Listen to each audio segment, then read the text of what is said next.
Welcome to our channel 4G School, a smart way of learning through technology. My English Book 5, True Friends. Before starting the video, please do subscribe our channel 4G School for your further videos notification. And do not forget to share with your friends. Let's start. True Friends. सच्चे दोस्त.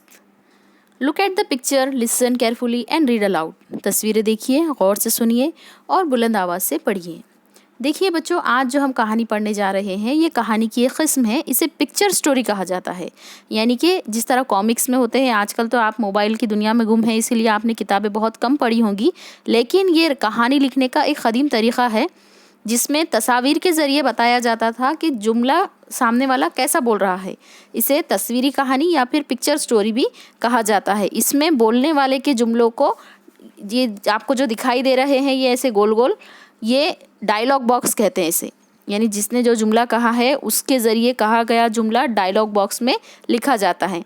और इस तरीके से बहुत सारे comics पहले आते थे, अभी भी आते होंगे, तो शायद आप लीजिए और उन्हें पढ़ने की कोशिश कीजिए. चलिए आज की हम कहानी शुरू करते हैं. True friends. Aman was in college. He had many friends but his best friend was Raunak. Aman college में पढ़ता था, उसके बहुत सारे दोस्त थे, लेकिन उसका सबसे बेहतर दोस्त रौनक था. Hello Raunak. Hello Aman, let's go home in my car. Raunak ने कहा चलो हम कार में घर जाते हैं. Munna was in the same class. अब मुन्ना नाम का और एक लड़का उन्हीं की क्लास में था. Raunak is so rich and Aman is poor, how can they be friends. वो सोचने लगा कि रौनक तो बहुत अमीर है और अमन गरीब है. यहाँ देखिए रिच और उसका ऑपोजिट आया है पुअर. यानी कि रौनक अमीर था और अमन गरीब था. वो दोनों किस तरह से दोस्त हो सकते हैं. Aman fell ill. He didn't go to college for 3 days. अब अचानक अमन बीमार हो गया और वो 3 दिन तक कॉलेज नहीं जा सका. His friends come to see him. उसके सारे दोस्त उसे देखने और मिजाज पुरसी के लिए उसके घर आए. How are you Aman, get well soon. सबने कहा कि तुम कैसे हो और जल्दी अच्छे हो जाओ. आई डोंट सी रौनक. तब मुन्ना ने कहा कि मुझे तो रौनक नज़र नहीं आ रहा है. Next day Raunak, where is your friends Aman. अब उसने रौनक से कहा, मुन्ना ने, कि आपका दोस्त अमन कहाँ है. तब रौनक ने कहा ही इज़ इल, यानी कि वो बीमार है. Yesterday we went to his house but you didn't come. अब मुन्ना ने उसे कहा कि हम उसके घर कल गए थे और तुम क्यों नहीं आए. उसने कहा, रौनक ने, आई वॉज बिजी, यानी कि मैं कुछ काम में बिजी था. तब मुन्ना कहता है your best friend is ill and you were busy, I see. यानी उसने कहा मुन्ना ने कि तुम्हारा इतना बेहतर दोस्त, तुम्हारा सच्चा दोस्त बीमार है और तुम काम में बिजी हो. ठीक है ठीक है. Anyway you can not be good friends. उसने कहा ठीक है जाने दो, तुम अच्छे दोस्त नहीं हो सकते. तब रौनक ने कहा वाई, क्यों. Aman didn't even ask about you. उसने कहा कि अमन ने तुम्हारे बारे में पूछा तक नहीं. That's all right. रौनक ने कहा ठीक है, मुझे पता है. The next day Munna went to Aman's house. अब अगले दिन मुन्ना अमन के घर गया. Thank you for coming Munna, I am much better now. Aman ने कहा कि मुन्ना तुम आए मेरे घर, मुझे बहुत अच्छा लगा. थैंक यू वेरी मच, आपका आने का शुक्रिया. अब मुझे कुछ अच्छा लग रहा है, मैं बेहतर फील कर रहा हूँ. What sort of friends is this Raunak. He doesn't come to see you at all. उसने कहा कि तुम्हारा ऐसा कैसा दोस्त है रौनक, वो तुम्हें देखने तक नहीं आया. Oh, but he is the best friend. उसने कहा oh, but he is the best of friends, यानी कि वो तमाम दोस्तों में सबसे बेहतर है. How can you say that? Munna ने कहा कि ये तुम इस तरीके से कैसे कह सकते हो. कम आई विल शो यू. तब अमन ने कहा कि चलो मैं तुम्हें कुछ दिखाता हूँ. They walk to a shop near Aman's house. वो अमन के घर के करीब की एक दुकान के करीब गए. What, a rich boy like Raunak working in shop? तब मुन्ना चौंक गया। उसने देखा कि दुकान में रौनक जैसा अमीर लड़का काम कर रहा है। Yes Munna, he is doing my job, I work in this shop in the evening. यानी कि उसने कहा, हाँ मुन्ना, वो रौनक ही है, वो मेरी जगह काम कर रहा है, मैं हर रोज़ शाम में यहाँ पर काम करता था। When I fell ill, the shopkeeper said, जब मैं बीमार हुआ तब दुकान के मालिक ने कहा, If you don't come to work, I will give your job to some other boy. उसने कहा, अगर तुम काम के लिए नहीं आए तो मैं तुम्हारी नौकरी किसी और को दे दूंगा।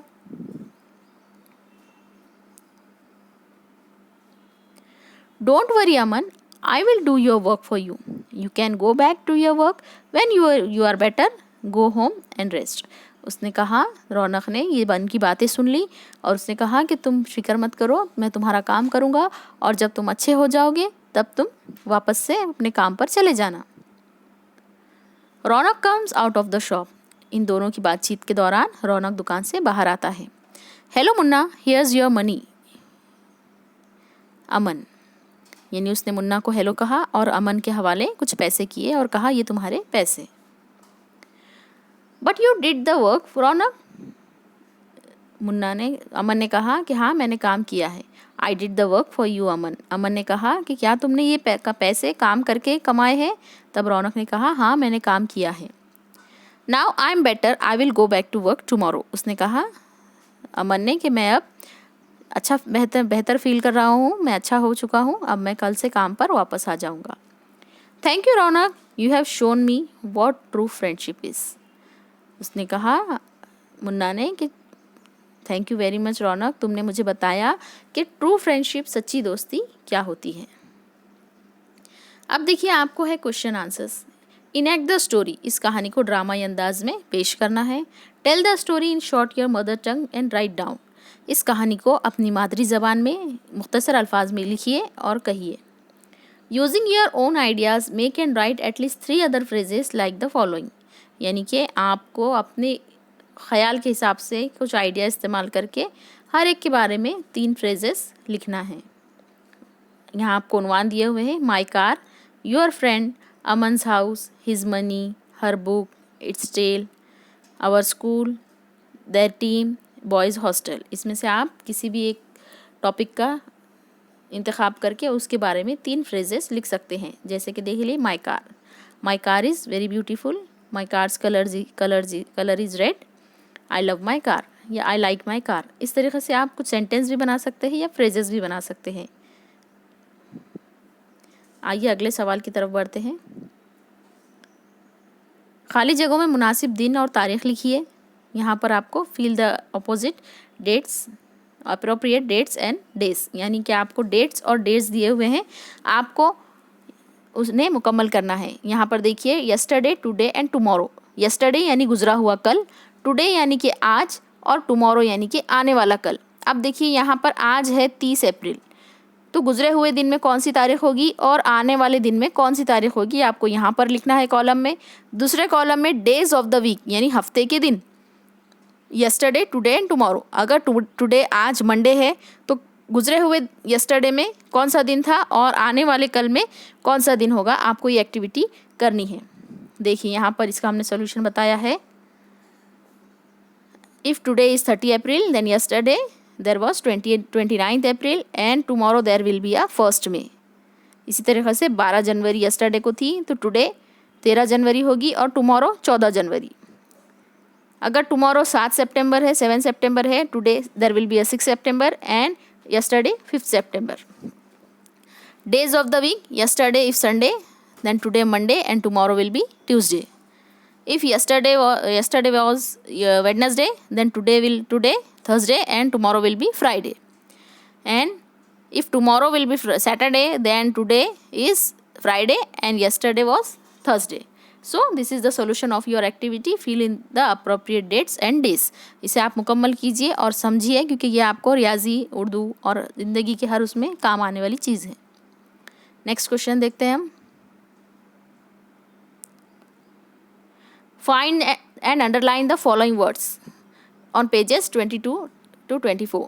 झेल के अल्फाज को सफ़ा 20 से 24 पर तलाश कीजिए और उन्हें निशानज़दा कीजिए। Well, good, better, best. ये 4 अल्फाज को आपको इन सबक के दरमियान ढूंढना है।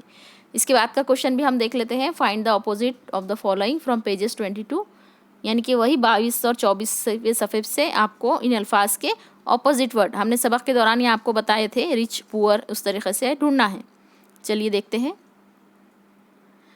यहाँ पर आपको वेल दिखेगा और गुड, यानी कि जो अंडरलाइन करना है यहाँ पर ये बताया हुआ है वेल और यहाँ पर बताया हुआ है गुड, यानी कि 2 अल्फाज को आपको अंडरलाइन करना है, लकीर खींचना है इनके नीचे। और नेक्स्ट है बेटर और बेस्ट। यहाँ पर बेटर है और यहाँ पर बेस्ट दिया हुआ है। इस तरीके से कहानी में आपको उसके नीचे बस लकीर खींचनी है। ये हो गई आपकी activity. Next is find the opposite of the following from pages 22 to 24 and write them down, यानी कि आपको इसी सबक में से ऑपोजिट वर्ड्स ढूंढना है, जैसे कि टुमारो, टुडे, रिच, पुअर, इल, वेल, कम, गो, वर्क, रेस्ट। टुमारो, टुडे यानी कि टुमारो कल, और टुडे यानी आज, रिच यानी अमीर, पुअर यानी गरीब, इल यानी बीमार, और वेल यानी अच्छा, सेहतमंद, कम आना, गो जाना, वर्क काम करना, रेस्ट आराम करना। इस तरीके से ये ऑपोजिट वर्ड्स है। नेक्स्ट है complete the following using any suitable options from those given below. नीचे दिए हुए मुतबादिल में से सही मुतबादिल का इंतखाब कीजिए और ज़ेल के जुमले मुकम्मल कीजिए। यहाँ पर आपको कुछ ऑप्शंस दिए हुए हैं, उन्हें इस्तेमाल करके आप जुमले बना सकते हैं। इसमें आप चेंजेस भी कर सकते हैं, ये हमने हमारे हिसाब से बनाए हैं, आप कुछ इसमें चेंजेस कर सकते हैं, जैसे कि for example I don't know. और एक बात, इसमें इसके बाद की एक्टिविटी में आपको इसके तर्जुमा भी उर्दू में करना है, वो आप खुद कीजिए और कोशिश कीजिए उसे खुद करने की। आई डोंट नो, मुझे नहीं मालूम। शी डजेंट वॉच टीवी, वो टीवी नहीं देखती है। ही डजेंट वर्क हियर, वो यहाँ काम नहीं करता है। ही डजेंट ग्रो टॉल, ये बड़ा नहीं होता है। वी डोंट फॉल इल, हम बीमार नहीं होते हैं। You don't have a sister, क्या तुम्हें बहन नहीं है, तुम्हें बहन नहीं है। दे डोंट ईट वेजिटेबल्स, वो सब्ज़ी तरकारियाँ नहीं खाते हैं। इस तरीके से आपको इसका तर्जुमा उर्दू में करके भी लिखना है। अगर आपको नहीं समझ में आया है तो आप दोबारा इस वीडियो को देखिए और शुरू से आखिर तक पूरा देखिए, इंशाल्लाह आपको ज़रूर समझ में आएगा। वही देखिए, इन जुमलों को आपको तर्जुमा करना है अपनी मादरी ज़बान में। अब आखिरी सवाल देखते हैं हम। Listen to my question and complete it at once, मेरा सवाल सुनिए और इसे फ़ौरन मुकम्मल कीजिए। यानी कि आपको सवाल सुनते ही कोई ना कोई ऑब्जेक्ट वहाँ पर डालना है और उससे मुकम्मल करना है। For example, where is my pen, question mark है, सवाल या जुमला बनाना है। वेयर इज़ योर बुक, आपकी किताब कहाँ है। Where is your class, where is our class, हमारी क्लास कहाँ है। And where is my bag, मेरा बैग कहाँ है। Hope you understand this activities and chapter. Please do subscribe our channel 4G School for your further educational videos.